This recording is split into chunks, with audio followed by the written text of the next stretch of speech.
شريك له وأشهد أن محمدا عبده ورسوله.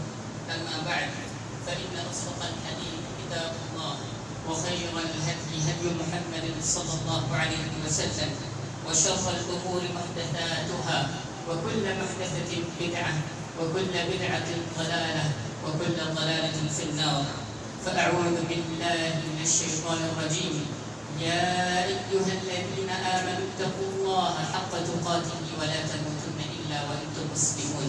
يا أيها الناس اتقوا ربكم الذي خلقكم من نفس واحدة وخلق منها زوجها وبث منهما رجالا كثيرا ونساء واتقوا الله الذي تساءلون به والأرحام إن الله كان عليكم رقيبا.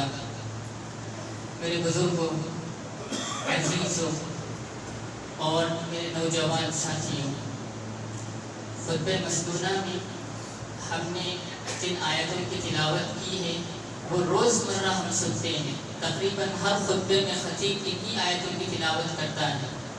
یا ایھا الناس اتقوا ربکم الذی خلقکم من نفس واحدہ. یہ تمام آیتوں پر غور کرتے ہیں تو اللہ تعالیٰ ان آیتوں میں تقویٰ کی تلقین کرتا ہے. تقویٰ اختیار کرنا، تقویٰ رکھنا، تقوی سے کام کرنا. اسی کی مناسبت سے آج کا خطبہ بھی روزہ اور تقویٰ.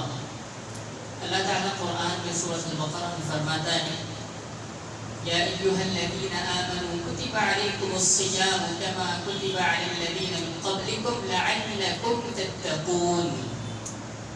اللہ تعالیٰ نے مومنوں پر روزہ فرض کر دیا ہے جیسا کہ ہمارے سے پہلے والی امتوں پر بھی روزہ فرض اللہ تعالیٰ نے کر دیا تھا. کس لیے؟ لعلکم تتقون، تاکہ تم سب تقوی اختیار کرو. تو آج کا خطبہ اس پوائنٹ سے لعلکم تتقون سے رہے گا. روزہ ہم کیوں رکھتے ہیں؟ کئی نان مسلمس میں ہم ڈیلنگ بھی کرتے ہیں تو کئی ساتھی ہم سے یہی پوچھتے ہیں کہ تم روزہ کیوں رکھتے ہو، نماز کیوں پڑھتے ہو، تو مسلمان کیوں ہو؟ تو ہم لوگ کے جو بنیادی بلیفس ہیں ہمارا سوال اسی پر اٹھتا ہے. کامن جو سوالات ہم سے آتے ہیں تم روزہ کیوں رکھتے ہو؟ پھر اللہ کے رسول صلی اللہ علیہ وسلم کی حدیث پر غور کرتے ہیں تو اللہ کے رسول نے اپنی حدیث میں کہا تھا بنی الاسلام علی خمس. جو اسلام کے 5 بنیادی پلرز ہیں اس میں سے تیسرا پلر شہادتین، اس کے بعد صلاۃ نماز، اس کے بعد تیسرا جو پلر ہے صیام روزہ رکھنا. تو یہ روزہ کیوں رکھتے ہیں ہم؟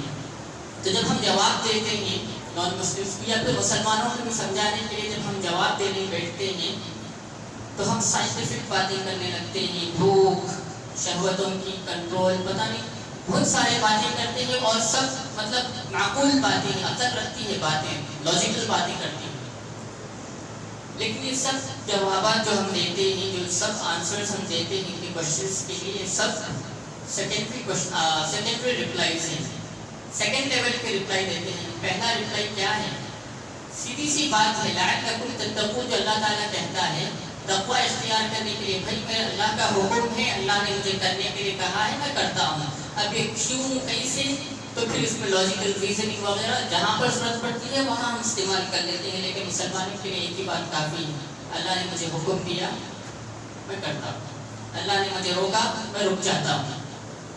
یہی بات ہے ہماری لعلکم تتقون. تقویٰ کیا ہے؟ اللہ ہم کو حکم دیتا ہے ہم کرتے ہیں، اللہ ہم کو باتوں سے کاموں سے روکتا ہے رک جاتے ہیں. روزے میں اللہ تعالیٰ ہم کو یہی ٹریننگ کراتا ہے، اسی کی ٹریننگ کراتا ہے. ہمارے لیے اللہ تعالیٰ یہ رمضان کا جو مہینہ ہے ایک موسم ہے، ہمارے لیے ایک سیزن ہے. ٹریننگ کراتا ہے تقویٰ پاورفل کرنے کے لیے، تقوی میں ہماری لیولز کو بڑھانے کے لیے. ہم کو اللہ تعالیٰ چھوٹے لیول کے تقوی اختیار کرنے والوں میں سے نہیں دیکھنا چاہتا ہے. تو کیسے ہوتی ہے رمضان میں جو ٹریننگ ہوتی ہے؟ یہی ہے روزہ اور تقویٰ. روزہ جب ہم جتنا رکھتے ہیں اور جیسا رکھتے ہیں، روزے میں ہم جس طریقے سے اپنے اعمال اور جن چیزوں سے بچتے ہیں، اعمال زیادہ کرتے ہیں، یہ سب کی بنیاد پر ہمارے تقوی پہ اثر پڑتا ہے.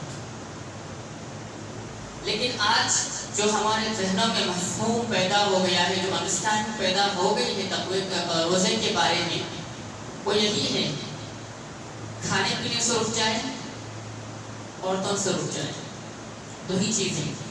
اور ہمارے پاس اور ایک انڈرسٹینڈنگ جو ہے، اللہ تعالیٰ نے روزے نے ہم کو حلال چیزوں سے بھی روک دیا ہے، ہم اسی سے رک جاتے ہیں. لیکن افسوس کی بات یہ ہے، اور بہت بڑی افسوسناک حقیقت ہے، ہم جائز چیزوں سے روزے میں رک جاتے ہیں، لیکن ہمارا سارا دن پھر جو گزارتے ہیں ہم، کتنی اللہ تعالیٰ جن چیزوں سے ہم کو روکا ہے اسی میں ہمارا ٹائم گزر جاتا ہے. اللہ تعالیٰ نے ہم کو بیکار چیزوں سے روکا ہے، ہم اسی میں ہمارا ٹائم گزار دیتے ہیں.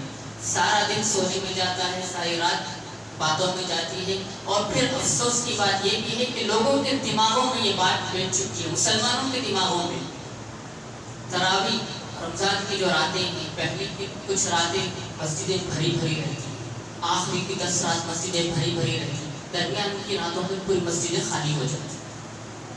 حقیقت ہے یہ، اور ہر مسلمان کے ذہن میں یہ بات ایک انڈرسٹینڈنگ آ گئی ہے، تصور بیٹھ گیا ہے کہ رمضان کے پہلے دنوں میں آخر دن بہت جلدی جانا پڑتا مسجد کو، مسجد کی جگہ نہیں ملتی، اوپر جا کے چڑھنا پڑتا، پیروں میں درد ہو جاتا.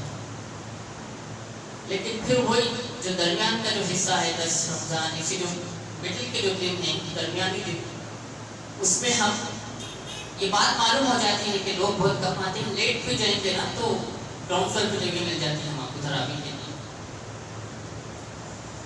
تقویٰ، اللہ تعالیٰ کے رسول صلی اللہ علیہ وسلم نے حدیث میں فرمایا ہے، روزہ کھانے پینے سے نہیں ہے. لیس الصیام من الاکل والشرب، روزہ کھانے اور پینے سے نہیں ہے.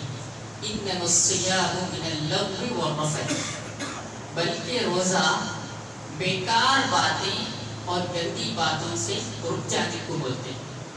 کیوں؟ کیونکہ جب ہم ان چیزوں سے رکتے ہیں، ایسا رکتے ہیں ان چیزوں سے، آٹومیٹکلی نہیں ہوتا ہے. روزہ جب انسان رکھتا ہے تو اس کے جسم میں جو خون ہے بہت آہستہ گزرتا ہے، آہستہ دوڑنے لگتا ہے. تو اس کے اندر وہ شیطانی چیزیں جو نارمل دنوں میں رہتی ہیں، جب ہمارے پاس کمپلیٹ انرجی رہتی ہے باڈی میں، وہ رمضان کی چیزوں میں نہیں رہتا ہے. وہ کیونکہ روزہ جب رکھتا ہے تو ظاہر سی بات ہے کہ انسان کمزور پڑ جاتا ہے، اور جب انسان کمزور پڑ جاتا ہے تو کئی ساری چیزوں کو وہ کرنے پر اس کو انٹرسٹ نہیں آتا. ڈیزائرز اس کے ایسے کمزور ہو جاتے ہیں کہ وہ بیزار ہو جاتے ہیں. آئی تو اس کو کنٹرول کرنے کی جو طاقت رہتی ہے وہ یہ روزے میں آتی ہے. تو جب یہ آتا ہے تو ہم اتنی ساری چیزیں اللہ تعالیٰ کی جو احکام ہے، اوامر اللہ تعالیٰ جو کرنے کو کہتا ہے کر سکتے ہیں، آسان ہو جاتا ہے. اور جو اللہ تعالیٰ ہم کو روکنے کے لیے کہتا ہے ان سے ہم رک بھی جاتے ہیں. روزے میں ہوتا ہے، لیکن نارمل دنوں میں یہ نہیں ہوتا، نہیں ہوتا ہے. اسی لیے نوجوانوں کے لیے اللہ کے رسول صلی اللہ علیہ وسلم نے ایک حدیث میں فرمایا ہے، یا معشر الشباب من استطاع منکم الباءۃ فلیتزوج. نوجوانوں کی اللہ تعالیٰ کے رسول نے 2 نصیحتیں کی ہیں اس حدیث میں نوجوانوں کے لیے. ایک نصیحت یہ ہے کہ تم میں سے جو طاقت رکھتا ہے، جس کے پاس پیسے ہے، جس کے پاس قدرت ہے، وہ شادی کر لے، پہلی نصیحت. دوسری کیا ہے، جو نہیں کر سکتا ہے تو پھر روزہ رکھے. فَإِنَّهُ لَهُ وِجَاءٌ، اس لیے کہ روزہ اس کے لیے شیلڈ ہے، ڈھال ہے، ٹیپی ڈھال ہے، ٹیپی شیلڈ ہے. اپنے ڈیزائرز کو کنٹرول کر سکتا ہے، اپنے ڈیزائرز پر کنٹرول کر سکتا ہے. قرآن مجید رمضان میں بہت زیادہ سنتے ہیں ہم لوگ، تلاوت کرتے ہیں، لیکن تدبر کے ساتھ جب تلاوت کرتے ہیں، انڈرسٹینڈنگ کے ساتھ بیٹھ کے سمجھ کے تلاوت کرتے ہیں تو کتنی ساری چیزیں ہم کو سمجھ میں آتی ہیں. کھلی سی بات ہی ہے، لیکن ہم سمجھ کے نہیں پڑھتے ہیں تو سمجھ میں نہیں آتی ہیں. تقویٰ کا جو لفظ ہے اللہ تعالیٰ قرآن میں 140 مرتبہ ذکر کیا ہے. اور جو روزے کی جو آیتیں ہیں، یا ایھا الذین آمنوا کتب علیکم الصیام کما کتب علی الذین من قبلکم لعلکم تتقون. تقویٰ سے شروع کیا ہے، تقویٰ سے ختم بھی کیا ہے. تقویٰ کے احکام روزے کے احکام جو اللہ تعالیٰ بیان کیا ہے، روزہ رکھنا ہے. پھر روزے میں جو احکامات آتے ہیں ضعیفوں کے، مریضوں کے، اس کے بعد جب آپ دیکھیں گے تو جب جہاں پر روزے کے احکام ختم ہوتے ہیں وہاں پر بھی بہت اللہ تعالیٰ کہتا ہے لعلہم یتقون، تاکہ وہ لوگ تقویٰ اختیار کریں، تاکہ وہ لوگ تقویٰ اختیار کریں. تو جو روزہ ہم رکھتے ہیں رمضان میں، آج کل رمضان کا ایک سیزن جو بن گیا ہے، افسوس کی باتیں ہیں اور کہنا بھی نہیں پڑتا، کہنے کی جگہ بھی مناسب نہیں۔ منبر و محراب اللہ کے رسول صلی اللہ علیہ وسلم یہاں کھڑ کر امت کی تربیت کرتے تھے۔ علماء بھی جو اللہ کے رسول کے وارثین ہیں ان کا بھی یہی فرض بنتا ہے، تو پھر ادھر ادھر کی باتیں کرنے سے یہاں کا حق ادا نہیں ہوتا ہے۔ اسی لیے کئی ایسی باتیں رہتی ہیں اشارہ کرنا پڑتا ہے۔ روزہ اور تقویٰ، جب یہ ٹاپک لکھی گئی تھی تو کئی لوگوں کو سمجھ میں نہیں آ رہا تھا کہ روزہ اور تقویٰ کیا ہے، تو بولنا پڑا کہ پھر انتظار کر لیں، خطبے میں ہم اس کی تشریح کر دیں گے۔ جب سننے کو بیٹھتے ہیں تو کیا اتنی بات تھی، کیا مولوی صاحب پیج بولنا چاہتا خطبے میں روزہ اور تقویٰ کیسا اختیار کرنا ہے، ڈیزائرز کو جو کنٹرول کرنا ہے اور جو تقویٰ کو اختیار کرنا ہے، آسان کھیل نہیں ہے۔ سلف رحمۃ اللہ علیہ، ہمارے جو بزرگ سلف تھے جو ہمارے سے پہلے گزرے ہیں، وہ لوگ کہتے ہیں کہ میں 20 سال میرے نفس کو، میرے ڈیزائرز کو میں کنٹرول کرنے 20 سال گما دیا، پھر اس کے بعد میرے کو اپنے ڈیزائرز پر، اپنے نفس پر کنٹرول آیا۔ عز بن عبد السلام رحمۃ اللہ علیہ بہت بڑے سلف میں سے گزرے ہیں، علماء میں سے، کہتے ہیں کہ 80 سال کا ہو گیا لیکن میرے سامنے ایسی چیزیں مت لاؤ جس سے میں فتنے میں پڑ جاؤں۔ نفس ہے، پلٹتے رہتا ہے، انسان کا جو دل ہے پلٹتے رہتا ہے، ایک طریقے سے نہیں رہتا۔ اس لیے صحابہ رضوان اللہ علیہم اجمعین کی جب ہم قصے کہانیاں سنتے ہیں تو کتنے صحابہ گزرے ہیں جو لوگ اپنے آپ کو منافق سمجھنے لگتے ہیں۔ منافق کیا ہے؟ جو ایک دکھاتا ہے ایک کرتا ہے، دل میں ایک بات رہتی ہے، سامنے ایک دکھاتا ہے۔ وہ سامنے کہتا ہے کہ میں مسلمان ہوں، دل میں اللہ اور اس کے رسول مسلمانوں کے خلاف اتنی نفرت اور اتنی دشمنی بھری پڑی رہتی ہے اس کے دلوں میں، منافق اس کو کہتے ہیں۔ اور کتنے صحابہ اپنے آپ کو منافق سمجھتے تھے، کیوں؟ حضرت ابوبکر انبیاء کے بعد اس دنیا میں سب سے بہترین انسان جس کو اللہ نے پیدا کیا، حضرت ابوبکر رضی اللہ عنہ۔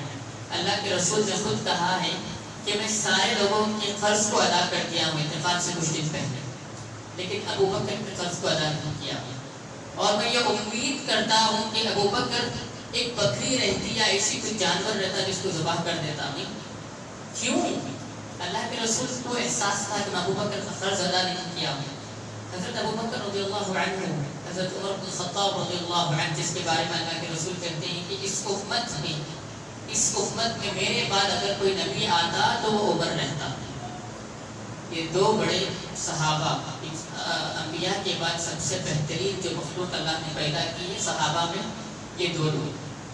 یہ لوگ خود کہتے ہیں کہ ہم لوگ جب اللہ کے رسول کے پاس بیٹھتے ہیں مجلسوں میں، اللہ کے رسول کے دین کی مجلسوں میں جہاں پر اللہ اس کے رسول قرآن کی حدیث کی باتیں ہوتی ہیں، تو ان کے اندر جوش، جذبہ، اچھے کام کرنے کا ایک تڑپ پیدا ہو جاتی ہے اور ایک اچھے خطرناک لیول پر پہنچ جاتی ہے کہ وہ لوگ جذبے میں آ جاتے ہیں۔ لیکن وہی جب پلٹ کے جاتے ہیں تو وہ لوگ خود کہتے ہیں کہ ہمارے پاس وہ سیم جذبہ نہیں رہتا، چلو اللہ کے رسول کے پاس چلتے ہیں، جا کے اللہ کے رسول کے پاس جا کے کہتے ہیں کہ اللہ کے رسول ایسا فیل ہوتا ہے، ہم کو اپنے آپ کو ہم منافق سمجھنے لگتے ہیں، اپنے آپ کو ہم منافق سمجھتے ہیں، اجتماع کی مجلسوں سے ہم اٹھ کے جاتے ہیں۔ یہ تڑپ تھی صحابہ کے اندر۔ تقویٰ ایک لیول کا نہیں رہتا ہے، اور اعمال زیادہ کر لینے سے، اچھے کام زیادہ کر لینے سے تقویٰ آ جاتا ہے یا ثواب زیادہ ہو جاتا ہے۔ یہ باتیں انما الاعمال بالنیات، اعمال کا دار و مدار نیتوں پہ ہے۔ ایک آدمی 1000 روپے بھی دیتا ہے، ایک آدمی 1 روپیہ دیتا ہے،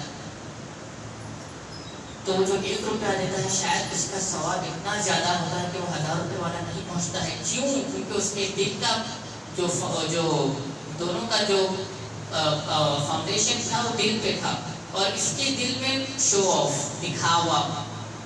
تقوی کی بات ہی کہاں تھی؟ تقوی کیا ہے؟ اللہ کو راضی کرنا، اللہ جو بولا اس کو کرنا، اللہ جس سے روکا اس سے رک جانا۔ رمضان is not the season of feasting, it's the season of fasting. رمضان کھانے پینے کا سیزن نہیں ہے، رمضان کھانے پینے سے روکنے کا سیزن ہے۔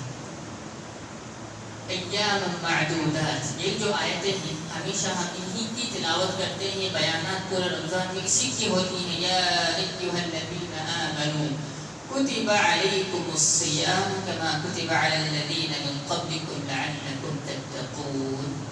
سارا رمضان اسی پر ہماری گفتگو ہوتی ہے. اللہ تعالیٰ ان آیتوں میں کہتا ہے کہ یہ کچھ دن اور عبرت بھی حاصل کرنا چاہیے. کچھ ایسے لوگ ہیں جو رمضان سے کچھ لمحے پہلے گزر جاتے ہیں, کچھ رمضان داخل ہوتا ہے گزر جاتے ہیں.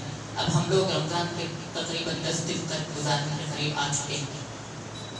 اتنے لوگ ہم سے رک چکے ہیں, اور پھر رمضان ختم ہوتے ہوتے کس کو زمانے سے کس کو گارنٹی ہے کہ یہ سیزن کو ہم کمپلیٹ نہیں کر سکتے ہیں؟ کس کو گارنٹی ہے؟ پھر کتنا ہم لوگ اس سیزن سے فائدہ اٹھانے کی کوشش کرتے ہیں. کیوں رمضان آتا ہے اور ہماری زندگیوں میں تبدیلیاں نہیں آتی ہیں؟ رمضان آتا ہے, کیا چینجز آتے ہیں؟ ٹرین میں سفر کر رہے تھے تو صحابہ غیر مسلم بیٹھے ہوئے تھے. رمضان کا سیزن تھا, رمضان گزارنے حیدرآباد آنا تھا. غیر مسلم کہاں جا رہے ہیں؟ حیدرآباد جا رہے ہیں. کیوں جا رہے ہیں؟ وہاں کھانا اچھا نہیں تھا. وہاں پہ اسٹالس لگے ہوئے تھے, سب قسم کے کھانے اس کے اسٹالس لگے ہوئے تھے. لوگوں کے اندر یہ عجیب سا تصور کیوں آ گیا, جبکہ ہم آپ کو یہ تصور بٹھانا چاہیے لوگوں کے دماغوں میں, اور ہم لوگ سب پر یہ ذمہ داری بنتی ہے. صرف عالم دین پر نہیں, یا پھر جو کچھ نالج رکھ لیتا ہے اسلام کی, جس کو کچھ باتیں کرنے آ جاتی ہیں, جو خطبے دینے کے لائق بن جاتا ہے, صرف ان کی ذمہ داری نہیں ہے, بلکہ اس مسجد میں بیٹھا ہوا امت مسلمہ کے ہر فرد پر یہ ذمہ داری ہے کہ وہ اپنے پڑوسی کو, اپنے ایک ساتھی کو کم از کم اسلام کے بارے میں سکھالیں. اور جب روزہ رکھتے ہیں, ہم روزہ کیوں رکھتے ہیں؟ کیونکہ یہ ہماری بنیادی بلیفس ہے بھائی. 5 پلرز جو ہے بنیاد اسلام علی 5, اسلام 5 پلرز پر بنایا گیا ہے. شہادتیں, اللہ اور اس کے رسول پر ایمان رکھنا دل سے ہے, یہ نمازیں پڑھنا. رمضان میں بھی پھر جب نمازوں پر ہم سستی کرتے ہیں, نمازوں میں سستی کرتے ہیں, جو تصور جو شروع میں بیان کر دیا تھا میں, کب چینج ہوتا ہے؟ نماز صرف فرض نماز نہیں, نفل نمازیں. اللہ کے رسول صلی اللہ علیہ وسلم خالی دنوں میں اتنی نمازیں پڑھتے تھے کہ آپ کے پیر سوکھ جاتے تھے. جب پوچھا گیا کیوں, تو کہتے ہیں, اللہ کے رسول جواب دیتے ہیں ماں عائشہ رضی اللہ عنہا کو, اولا اکون عبدا شکورا, کیا میں اللہ تعالیٰ کا شکر گزار بندہ نہ بنوں؟ اللہ تعالیٰ کا کیا میں شکر گزار بندہ نہ بنوں؟ خالی دنوں کی جب یہ بات ہے تو پھر آپ خود امیجن کر سکتے ہیں کہ اللہ کے رسول جب رمضان کا مہینہ آ جاتا تو کس طریقے سے عبادت کرتے تھے. احادیث جب پڑھتے ہیں, آپ کو پڑھ کے سناتا ہوں. اللہ کے رسول حضرت جبریل علیہ السلام کو اللہ کے رسول صلی اللہ علیہ وسلم رمضان میں قرآن پڑھ کر سناتے تھے. جب آپ کا آخری رمضان آیا 2 مرتبہ قرآن پڑھ کے سنا, 2 مرتبہ. اور جب آخری 10 دن آ جاتا, حدیث کی تشریح بیان کرتا ہوں, جب آخری 10 دن آ گئے تھے رمضان کے, تو اللہ کے رسول صلی اللہ علیہ وسلم کیا کرتے تھے؟ آخری 10 دنوں میں اپنے فیملی کو جگاتے تھے, خود جاگتے تھے, عبادت اتنی کثرت سے کرتے تھے. اعتکاف کے اللہ کے رسول کی جب حالت بیان کرتے ہیں تو ایک چھوٹا سا ہٹ بنا لیتے تھے مسجد میں, چھوٹی سی ٹوکری کی طرح بنا لیتے تھے, اسی میں رہتے تھے. لوگوں سے سب سے کانٹیکٹ ختم, الگ تھلگ رہتے تھے. کیوں؟ کیونکہ اللہ کے رسول جانتے تھے اور امت کو سکھانا چاہتے تھے. اللہ کے رسول سب سے بہترین اسوہ ہیں. اللہ کے رسول صلی اللہ علیہ وسلم سے بہترین اسوہ نہ مسلمانوں کے لیے, نہ انسانیت کی ہیومینٹی کے لیے اللہ کے رسول سے بہترین اسوہ ہو نہیں سکتا کوئی. اور وہ اللہ کے رسول کی یہ حالت تھی, رمضان میں کھانا جتنا کم ہو سکتا تھا کھاتے تھے. خالی دنوں کی جب اللہ کے رسول کی بات کرتے ہیں کھانے کی, تو مہینے چلا نہیں جاتا تھا. مہینے تک کیا تھا؟ مہینوں تک کھانا کھجور اور دودھ, کھجور اور پانی. خالی دنوں کی جب یہ بات ہے تو پھر اللہ کے رسول جب رمضان آتا تھا تو اللہ کے رسول کا جو صدقہ ہے, یہ جو چلتی ہوئی ہوا تھی اس سے تیز اللہ کے رسول صدقہ دیتے تھے. مطلب کیا تھا؟ کثرت سے صدقہ دیتے تھے. کمپیئر کر لیں ہم اللہ کے رسول کی سیرت پڑھتے ہیں تو نارمل دنوں میں جب اللہ کے رسول کا یہ حالت تھا, یہ حالت تھی کہ پیر سوکھ جاتے تھے, ساری رات کھڑ کے نماز پڑھتے تھے, قرآن ختم کرتے تھے. تو پھر رمضان میں اللہ کے رسول کی کیا حالت ہوگی؟ یہ تقویٰ ہے. لعلکم تتقون، روزہ اللہ تعالیٰ جو ہم سے رکھاتا ہے رمضان میں تاکہ تم لوگ تقویٰ اختیار کر لو. تقویٰ کیا ہے؟ اللہ تعالیٰ ہم کو ٹرین کراتا ہے کہ میں جو کہتا ہوں وہ کر لو، اور میں جو چھوڑتا ہوں اس سے رک جاؤ. اور اللہ تعالیٰ جانتا ہے بہت مشکل کام ہے، بہت مشکل کام ہے. اس لیے اللہ تعالیٰ خود ٹرین کراتا ہے. ذمہ داری اللہ نے خود لی ہے کہ سال میں ایک مرتبہ شیاطین جو سرکش شیاطین ہیں سب کو چینج کر دیتا ہے، سب کو بدل دیتا ہے، سب. پھر کیا کرتا ہے؟ اپنے بندوں کو روزے رکھاتا ہے. فرض روزہ، اگر یہ روزہ چھوڑے تو پھر کفارہ بھی دینا پڑتا ہے، سخت ہو جاتا ہے. ٹرین کراتا ہے. کیوں؟ کیونکہ اللہ آپ پر رحم فرماتا ہے. اللہ تعالیٰ وما ربک بظلام للعبید، اللہ تعالیٰ اپنے بندوں پر ظلم نہیں کرتا ہے، ظلم و زیادتی اللہ تعالیٰ نہیں کرتا ہے. ایک ماں سے جو جلدی ہے ماں اپنے بچے کو، اس سے زیادہ اللہ تعالیٰ ایک اپنے مخلوق پر رحم فرماتا ہے، اس سے زیادہ. تو اللہ تعالیٰ خود جانتا ہے کہ میرے بندوں پر میں جو احکام لاگو کرتا ہوں، جو احکام ان پر میں عائد کرتا ہوں وہ لوگ نہیں کر سکتے ہیں، وہ لوگ کے لیے آسان نہیں ہے. اس لیے آسان بنانے کے لیے اللہ خود ذمہ داری لے کے ہم سب پر روزہ عائد کرتا ہے. أقول قولي هذا وأستغفر الله لي ولكم ولسائر المسلمين من كل ذنب فاستغفروه إنه هو الغفور الرحيم.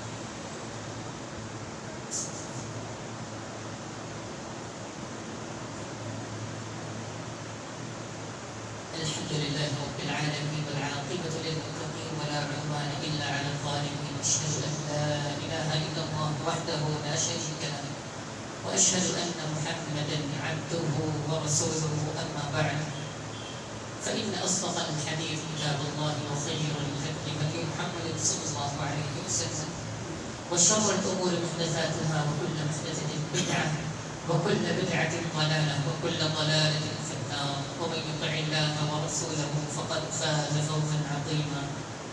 أما بعد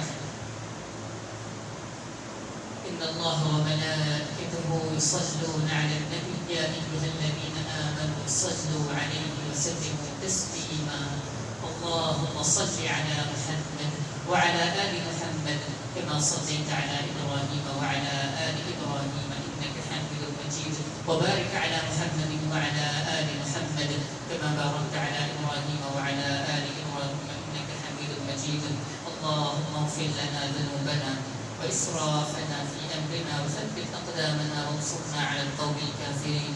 ربنا آتنا في الدنيا حسنة وفي الآخرة حسنة وقنا عذاب النار. اللهم أعز الإسلام والمسلمين وأذل الشرك والمشركين. اللهم دمر أعداءك وأعداء الدين. اللهم اغفر لنا ما قدمنا وما أخرنا وما أسررنا وما أسرفنا وما أعلنا وما أنت أعلم به منا. أنت المقدم وأنت المؤخر، لا إله إلا أنت. اے اللہ تیری بارگاہ میں ہاتھ کی دعا کرتے ہیں. اللہ تعالیٰ ہمارے روزوں کو قبول فرما لے، ہماری نمازوں کو قبول فرما لے. ہم کو ان لوگوں میں سے بنا دے جن سے تو اس رمضان میں راضی ہو جائیں.